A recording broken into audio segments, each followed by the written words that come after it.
सिंधी गज़ल जे हवाले सां असां तमामु घणो कमु कयो आहे, लिखियो आहे। ऐं हिकिड़ो गज़ल अॼु तव्हांजे नाले था कयूं त सत कोई न साह साणे में, सत कोई न साह साणे में, छा नशा हा न मधु पुराणे में।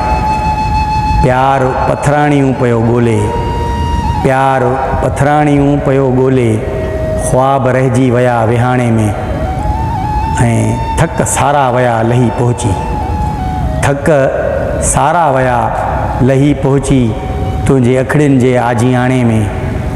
ऐं को बि मूमल जो ॾोह कोन हुयो, को बि मूमल जो ॾोह कोन हुयो, फ़र्क़ु सारो सॼो राणे में। ऐं हू त मौजूदु हर जॻह ते आहे, हू त मौजूदु हर जॻह ते आहे, कीन मस्जिद रुगो टिकाणे में। ऐं ज़ब्त हाणे रहियो न आहे को, ज़ब्त हाणे रहियो न आहे को, तुंहिंजे असद प्रींहं निमाणे में। ऐं सत कोई न साह साणे में, छा नशा हा न मधु पुराणे में।